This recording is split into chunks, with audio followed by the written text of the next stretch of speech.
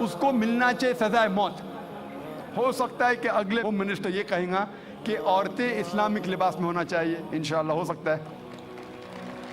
جو صحیح ہے ہمیں اسے ماننا چاہیے.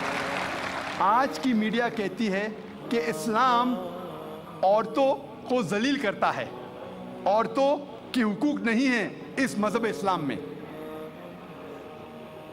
جب ہم ویسٹرن میڈیا دیکھتے ہیں ہمیں پتہ لگتا ہے the western talk of women's liberalization, the western talk of women's liberalization is nothing but a disguised form of exploitation of a body, deprivation of honor and degradation of a soul. یہ مغربی نعرہ آزادی نسواں کا حقیقت میں عورت کو ذلیل کرتا ہے، اس کی عزت کو لوٹتا ہے، آبرو کو لوٹتا ہے. The Western society claiming to uplift the woman has actually degraded her to a status of concubines, mistresses and society butterflies which are hidden behind the colorful screen of art and culture. یہ مغربی تہذیب جب کہتی ہے کہ ہم عورتوں کے درجے کو بلند کرتے ہیں، حقیقت میں وہ عورتوں کو طوائف بناتے ہیں، رخیل بناتے ہیں، بازار کی زینت بناتے ہیں، آرٹ اور کلچر کے رنگین پردے کے پیچھے. آرٹ اور کلچر کے نام پہ وہ کہتے ہیں کہ ہم عورتوں کو آزادی دے رہے، حقیقت میں وہ انہیں ذلیل کرتے ہیں. اور ہم دیکھتے ہیں وومنز لبرلائزیشن کے نام پہ یہ ویسٹرنرز کیا کر رہے ہیں. آپ دیکھیں گے اکثر ایڈورٹیزمنٹ میں آپ کو عورتیں ملیں گی. جو چیز عورتیں استعمال نہیں کرتی اس میں بھی عورتیں موجود ہیں. مثال کے طور پہ آپ اگر موٹر سائیکل کی ایڈ دیکھیں گے، کتنے خواتین، کتنے عورتیں دنیا میں موٹر سائیکل چلاتی ہیں، کتنے، پھر بھی موٹر سائیکل کی ایڈ میں آپ عورتوں کو دیکھیں گے. ایک بہت فیمس ایڈ تھی، مجھے کس نے کہا تھا، بی ایم ڈبلیو موٹر گاڑی کی. یہ گاڑی ہے بی ایم ڈبلیو جو نوجوانوں میں بہت فیمس ہے، بہت مشہور ہے. عام طور پہ مرسڈیز کو مانا جاتا ہے بہت اچھی گاڑی، لیکن نوجوانوں میں بی ایم ڈبلیو وہ اور تیز ہے، اس کا پک اپ اچھا ہے، تو نوجوان پسند کرتے ہیں بی ایم ڈبلیو گاڑی، اور تیز اور پک اپ، ویری فاسٹ کار. تو مجھے کس نے کہا تھا، ایک مشہور ایڈورٹیزمنٹ تھی بی ایم ڈبلیو کی. اس بی ایم ڈبلیو کے آگے اس ایڈورٹیزمنٹ میں ایک عورت ہے بکینی میں، اس کے بدن پہ بہت کم لباس تھا بکینی میں، اور وہ ایڈ میں لکھا تھا، وہ گاڑی کے آگے کھڑی تھی وہ عورت بکینی میں، اور ایڈورٹیزمنٹ میں لکھا تھا ٹیسٹ ڈرائیو ہر ناؤ، اسے گھماؤ اور دیکھو ابھی. کس کو، لڑکی کو یا گاڑی کو؟ یہ مغربی تہذیب ان کے ماؤں کو بیچتی ہے، ان کے بیٹیوں کو بیچتی ہے، ان کے بہنوں کو بیچتی ہے. ہم اس کو بالکل غلط کہتے ہیں. ہم نہیں چاہتے کہ ہمارے ماں، ہمارے بہن، ہماری بیٹیاں بازار کی زینت بنیں. وہ لبرلائزیشن کے نام پہ، ترقی کے نام پہ اپنے خاتون، اپنے عورتوں کو بیچ رہی ہے. اور ہم دیکھتے ہیں کہ جتنا بھی میڈیا اسلام کو بدنام کر رہی ہے اتنا ہی اسلام پھیل رہا ہے.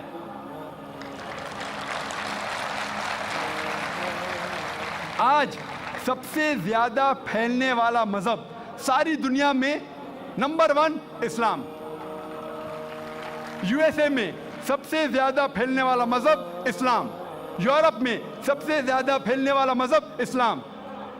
اور جو لوگ، جو غیر مسلمان اسلام قبول کرتے ہیں ان میں سے 2/3 حصہ عورتیں ہیں. 2/3 آف دیم آر وومن. اگر اسلام عورتوں کو ذلیل کرتا ہے تو عورتیں اسلام قبول کیوں کرتے؟ یہ امریکن عورتیں اسلام کو کیوں قبول کر رہی ہے؟ یہ یورپین عورتیں اسلام کو کیوں قبول کر رہی ہے؟ کیونکہ وہ جانتے ہیں کہ عورتوں کے مسائل کا حل اسلام ہے. وہ جانتے ہیں کہ عورتوں کے لیے رحمت ہے اسلام.